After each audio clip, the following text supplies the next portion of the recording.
Power Rangers. Go, go, Power Rangers!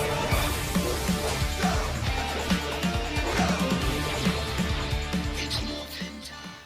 What's good, Ranger Nation? Red Morpher 29 here, back at you once again with another Power Rangers Beast Morphers episode review, and this time it is episode 15, Seeing Red. Before I begin, I post new Power Rangers videos every week, so if you want to be part of Ranger Nation, be sure to hit that like button down below, subscribe if you're new, hit that bell, and all that stuff out of the way, guys. Let's get on with this. Now, this episode was pretty cool. It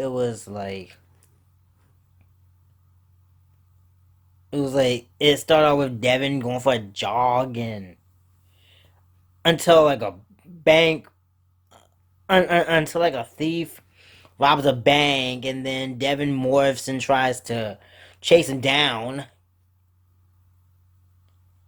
Even running into Ben and Betty because the side plot for this episode was it's their father's birthday. They wanted to give him like a cake, and and he also succeeds in stopping the thief, and he gets the attention of like the press or whatever.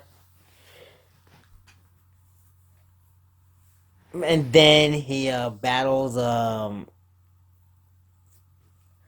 this new Robotron Candletron, like either Candletron or Burnertron, I don't remember.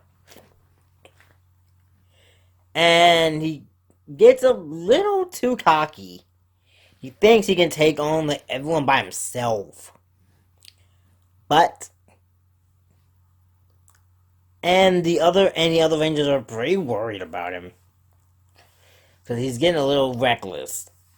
So Nate takes like a lock of his hair and realizes that the Fury cells that are used to power his Red Fury mode are kind of making him evil.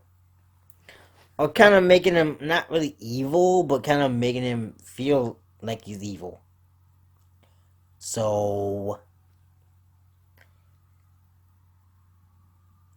basically, he basically says that the Fury Cell is their ticket to beating Evox, and they're trying to convince him to like get rid of it, and he basically tries to go solo.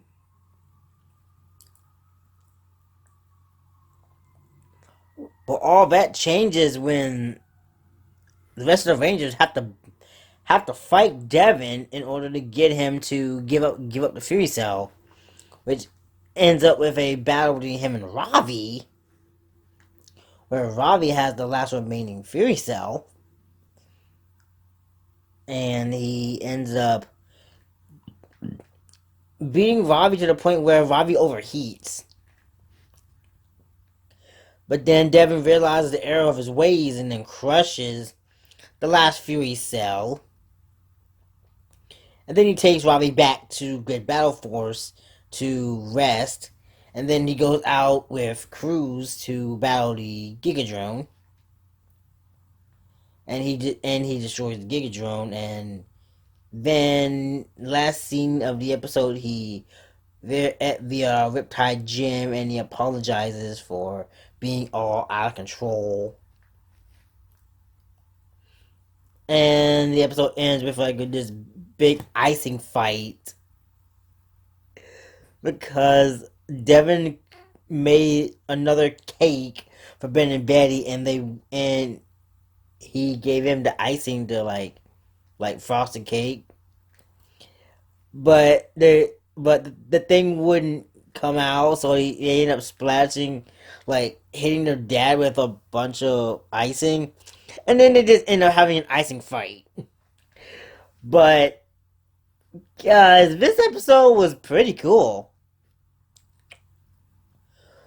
I like how they actually like went there with Devin. Like, I actually have him like so out of control with Red Fury mode that he ends up going bad. But sadly, this is the last we're ever gonna see a Red Fury mode. This was a short-lived battleizer, but yeah. But what are your thoughts on this episode? Leave them down below, and be sure to stay tuned for more videos from me. And I will catch you guys later. Unleash the Beast.